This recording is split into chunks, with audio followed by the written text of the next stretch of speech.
قوم لوط جنہوں نے ایسی برائی کو ایجاد کیا جو ان سے پہلے دنیا میں کسی قوم نے نہ کیا تھا۔ ایسی بدکاری جس کی مثال تاریخ میں کہیں نہیں ملتی۔ اس قوم نے ایسا کیا کام کیا تھا اور ان کا کیا انجام ہوا؟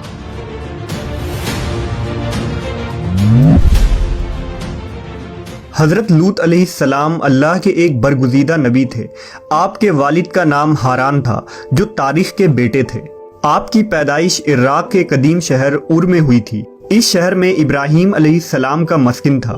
دراصل لوط علیہ السلام کے والد ہاران حضرت ابراہیم کے سگے بھائی تھے، یعنی حضرت لوط علیہ السلام حضرت ابراہیم کے بھتیجے تھے۔ چونکہ حضرت لوط علیہ السلام کے والد ان کے بچپن میں ہی انتقال کر چکے تھے، لہذا حضرت لوط کو حضرت ابراہیم نے بیٹا بنا کر پالا تھا۔ آپ حضرت ابراہیم پر سب سے پہلے ایمان لانے والوں میں شامل ہیں۔ آپ حضرت ابراہیم کے زمانے میں اہل سدوم کی رہنمائی کے لیے نبوت کے منصب پر فائز ہوئے۔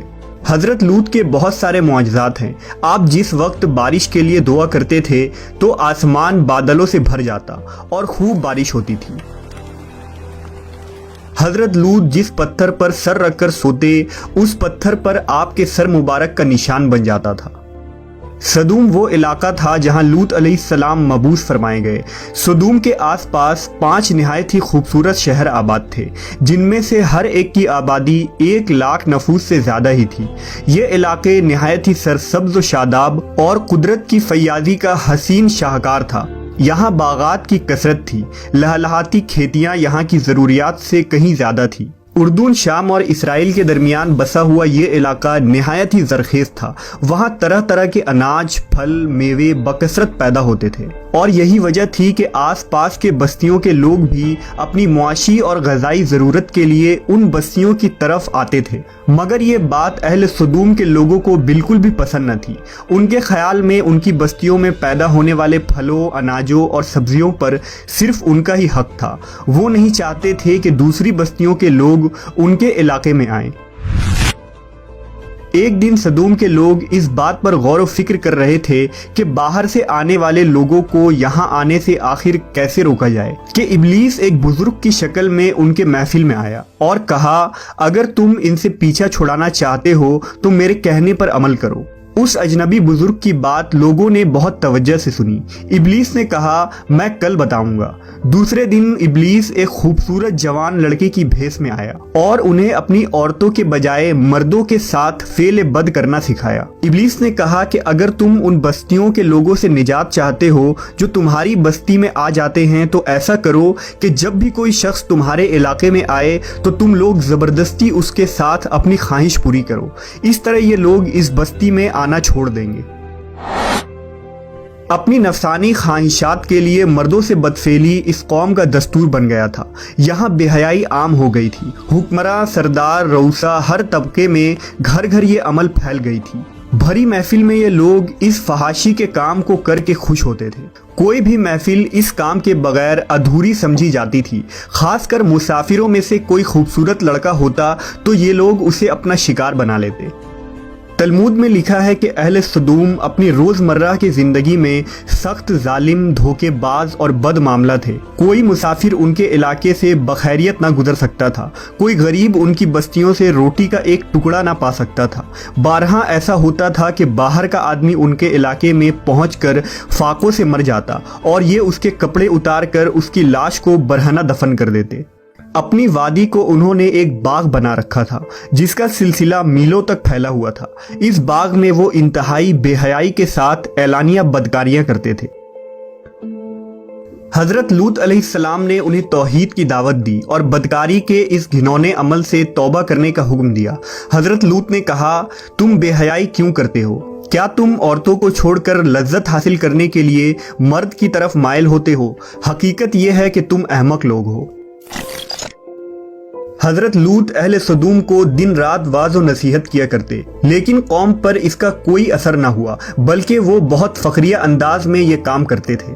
انہیں حضرت لوط کا سمجھانا بھی برا لگتا تھا، لہٰذا انہوں نے صاف صاف کہہ دیا کہ اگر تم ہمیں اسی طرح برا کہتے رہے اور ہمارے کاموں میں مداخلت کرتے رہے تو ہم تمہیں اپنے شہر سے نکال دیں گے۔ حضرت لوط نے نصیحت و تبلیغ کا سلسلہ جاری رکھا، لہٰذا ایک دن اہل سدوم نے خود ہی عذاب الہی کا مطالبہ کر دیا۔ اللہ تعالیٰ نے اب تک ان کے اس بدترین فحاشی اور بدکاری کے باوجود ڈھیل دے رکھی تھی، لیکن جب انہوں نے حضرت لوط سے ایک دن کہا کہ اگر تم سچے ہو تو ہم پر عذاب لے آؤ، لہٰذا ان پر عذاب الہی کا فیصلہ ہو گیا۔ اللہ نے اپنے خاص فرشتوں کو دنیا کی طرف روانہ کر دیا۔ یہ فرشتے دراصل حضرت جبرائیل، میکائیل اور اسرافیل علیہ السلام تھے۔ پھر یہ فرشتے حضرت لوط علیہ السلام کے گھر تشریف لے آئے۔ حضرت لوط نے جب ان خوبصورت نوعمر لڑکوں کو دیکھا تو سخت گھبراہٹ اور پریشانی میں مبتلا ہو گئے۔ انہیں یہ خطرہ محسوس ہوا کہ اگر ان کے قوم کے لوگوں نے انہیں دیکھ لیا تو نہ جانے وہ ان کے ساتھ کیا سلوک کریں گے۔ حضرت لوط کی بیوی کا نام وائلہ تھا، اس نے آپ پر ایمان نہ لایا تھا اور وہ دراصل منافقہ تھی، وہ کافروں کے ساتھ تھی، لہٰذا اس نے جا کر اہل سدوم کو یہ خبر دے دی کہ لوط کے گھر نوجوان لڑکے مہمان ٹھہرے ہوئے ہیں۔ یہ سن کر بستی والے دوڑتے ہوئے حضرت لوط کے گھر پہنچے۔ حضرت لوط نے کہا، اے قوم، یہ جو میری قوم کی لڑکیاں ہیں یہ تمہارے لیے جائز اور پاک ہیں، اللہ سے ڈرو اور مجھے میرے مہمانوں کے سامنے رسوا نہ کرو۔ کیا تم میں سے کوئی بھی شائستہ آدمی نہیں؟ حضرت لوط کی بات سن کر وہ لوگ بولے، تم بخوبی واقف ہو کہ ہمیں تمہاری بیٹیوں سے کوئی حاجت نہیں، اور جو ہماری اصل چاہت ہے اس سے تم بخوبی واقف ہو۔ قوم لوط کے اس بے شرمانہ جواب سے اندازہ لگایا جا سکتا ہے کہ وہ فعل بد میں کس حد تک مبتلا ہو چکے تھے۔ جب حضرت لوط علیہ السلام کی قوم ان کے گھر کی طرف دوڑتی ہوئی آئی تو حضرت لوط نے گھر کے دروازے بند کر دیے اور ان نوجوانوں کو ایک کمرے میں چھپا دیا۔ اس بدکار لوگوں نے آپ کے گھر کا گھیراؤ کیا ہوا تھا اور ان میں سے کچھ گھر کے دیوار پر بھی چڑھنے کی کوشش کر رہے تھے۔ حضرت لوط اپنے مہمانوں کی عزت کے خیال سے بہت زیادہ گھبرائے ہوئے تھے۔ فرشتے یہ سب منظر دیکھ رہے تھے۔ جب انہوں نے حضرت لوط علیہ السلام کی بے بسی اور پریشانی کا یہ عالم دیکھا تو حقیقت سے پردہ اٹھاتے ہوئے یوں فرمایا، اے لوط، ہم تمہارے رب کے بھیجے ہوئے فرشتے ہیں، یہ لوگ ہرگز تم تک نہیں پہنچ سکیں گے۔ ابھی کچھ رات باقی ہے تو اپنے گھر والوں کو لے کر چل دو اور تم میں سے کوئی شخص پیچھے مڑ کر نہ دیکھے۔ اہل سدوم حضرت لوط کے گھر کا دروازہ توڑنے پر بضد تھے، لہٰذا حضرت جبرائیل علیہ السلام نے گھر سے باہر نکل کر اپنے پر کا ایک کونا انہیں مارا، جس سے ان سب کی آنکھوں کے ڈھیلے باہر نکل آئے اور بصارت زائل ہو گئی۔ یہ خاص عذاب ان لوگوں کو پہنچا جو حضرت لوط کے پاس بد نیتی سے آئے تھے۔ حضرت لوط علیہ السلام حقیقت حال جان کر مطمئن ہو گئے اور اپنے گھر والوں کے ساتھ رات ہی کو نکل کھڑے ہوئے۔ بیوی بھی ان کے ساتھ تھی، لیکن کچھ دور جا کر وہ واپس اپنے قوم کی طرف پلٹ گئی اور قوم کے ساتھ جہنم رسید ہو گئی۔ صبح کا آغاز ہوا تو اللہ کے حکم سے حضرت جبرائیل نے بستی کو اپنے پر سے اکھاڑ دیا اور پھر اپنے بازو پر رکھ کر آسمان پر چڑھ گئے، یہاں تک کہ آسمان والوں نے بستی کے کتے کے بھونکنے اور مرغوں کے بولنے کی آوازیں سنی۔ پھر اس بستی کو زمین پر دے مارا، جس کے بعد ان پر پتھروں کی بارش ہوئی۔ ہر پتھر پر مرنے والوں کا نام لکھا ہوا تھا۔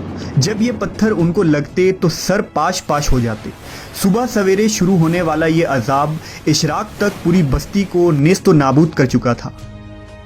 قوم لوط کی ان خوبصورت بستیوں کو اللہ نے ایک انتہائی بدبودار اور سیاہ جھیل میں تبدیل کر دیا، جس کے پانی سے رہتی دنیا تک کوئی فائدہ نہیں اٹھایا جا سکتا۔ سمندر کے اس خاص حصے میں کوئی جاندار، مچھلی، میڈک وغیرہ زندہ نہیں رہ سکتے، اس لیے اسے ڈیڈ سی یعنی بحر مردار کہا جاتا ہے، جو اسرائیل اور اردن کے درمیان واقع ہے۔